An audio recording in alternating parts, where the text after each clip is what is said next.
Thank you, friend. Shabbat Shalom. Chayei Sarah, the life of Sarah. The Parsha opens, and Sarah's life was 127 years, and she dies. And while it is called the life of Sarah, that is her only mention. The life of Sarah isn't really about Sarah. It's about the power of the divine feminine and its capacity for selfless love. And as the Akedah was the passing of the mantle of patriarchy to Isaac, the life of Sarah is the passing of the mantle of matriarchy to Rebekah. Rebekah is the true progeny of Abraham. It is she who personifies the acts of kindness which Abraham established, and just as she was the true heir, the true seer, was Abraham's servant. It was he who recognized the role kindness needs to play in life and in love. Friends, you don't know when or where inspiration can occur. And this philosophy has been an inculcated cornerstone of the culture ever since Abraham welcomed the angels. And perhaps it was the inspiration for Blanche Dubois proclaiming that she's always depended on the kindness of strangers. Be kind to strangers, friends. In 1967, Jesse Colin Young and the Youngbloods released a song called Get Together. Used as the theme song of the National Council of Christians and Jews, it has been our theme for so long, and you should continue to practice it. Come on, people, now. Smile on your brother. Everybody get together. Try to love one another right now. So who was this woman who was mentioned in passing? We aren't told much about her. When Avram's name was changed to Avraham, hers was changed from Sarai to Sarah, an Egyptian word for princess. Avram meant father of Aram. He went from being the father of one people to Avraham, Av Hamon Goyim, the father of many nations. And Sarai, our princess, like Adonai, our Lord, went from being a princess to few to being princess of all. There is a continual balancing system to the Torah. We went from cosmic creation and the role of humanity to the role of the individual. We went from the creation of man to the realization that man needed woman. We set the tone for sibling rivalry with the story of Cain and Abel, which would reverberate throughout time and still does at the international level, at the national level, and at the family level. And we went from the introduction of the patriarchs to the true definers, the matriarchs. When John Lennon released his first solo album, The Plastic Ono Band, the first song on it was called Mother.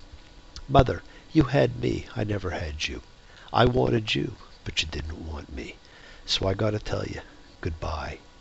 Goodbye. And just as last time we saw the relationship between father and son playing out, now we have the beginnings of mother and son playing out. No, I would not give you false hope on this strange and mournful day, but the mother and child reunion is only a motion away. Isaac was devastated by the loss of his mother. Abraham buys a tomb. He overpays for a cave as a burial place in Hebron, from the Hebrew word Hebur, connection. And when buying it, he emphasizes that he is an alien there. And friends, the concept of being an alien and treating aliens well is paramount in the Torah. There are constant reminders that the Israelites were aliens once. There are laws designed to protect aliens and give them rights and privileges. What you didn't have, you should remember and make sure no one else is ever treated the same way. Another lesson we still need to remember. For some commentators, this episode points to the elderly Abraham laying a stronger claim to the land promised him in God's covenant, while to others, it points to continuing questions. The sacrifice of Isaac put in doubt the promise of his seed, and the promise of the land is doubtful when he has to bargain and overpay for a gravesite. The gravesite cave was called Machpelah, which means double, and some believe it had a double burial chamber, and that already interred there were Adam and Eve. And it would subsequently become not just Abraham and Sarah's tomb, but the tomb of Isaac and Rebekah, and then Jacob and Leah. And of course, the double chamber also represents two paths to spiritual growth. The first by reasoning and analysis, and the other by integrity and holiness. And our goal is to connect them, Hebur. Abraham tells his servant to go to the land of his people to get a wife for Isaac, not to take one from the Canaanites where he lives. Some see this as the rule not to intermarry, and now close to 50% of the Jewish population does intermarry. He also tells his servant not to take Isaac there. Perhaps he was afraid Isaac wouldn't come back. If Abraham were dying, there'd be nothing to return to.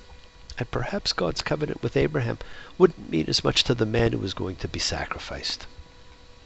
Another first occurs here, friends. The servant names the sign to God. No one before had dared to do that. This act alone became a sign that humans were beginning to take more and more control, as the Tanakh continues. Rebecca draws water for the camels. This is not a simple cup. Camels can drink significant amounts of water, and when they refill, he had 10 camels with him, which would necessitate her constantly filling her jug to pour into the trough. This episode points to her character traits, but it removes the story from the patriarchal period because camels were not in use until much later. The episode is actually typical of a betrothal scene. A young maiden goes to draw water for camels. The suitor does it instead. The suitor approaches the family, gives gifts, takes the girl. We will see this played out with Moses in Midian later in the Torah. Here we have a rare reversal of roles, and the only time a surrogate is talked about. Perhaps this is also telling of the relationship to come. Isaac is the most passive of the patriarchs, often feels meditating, and she is the most forceful and cunning of the matriarchs. Born a poor young country boy, Mother Nature's son. All day long he's sitting, singing songs for everyone. Rebekah and the servant return and see Isaac, and Isaac takes Rebekah to Sarah's tent. With Sarah's death, Rebekah fills the emotional void in Isaac's life and takes on the official role of matriarch. In all likelihood, Abraham is actually already dead by now. The sending of the servant and swearing an oath is a traditional deathbed request. Like Abraham forbidding the servant from taking Isaac, and Isaac taking Rebekah to his mother's tent, would only have happened with Abraham being dead. And so the next part about Abraham's other wife is probably out of order.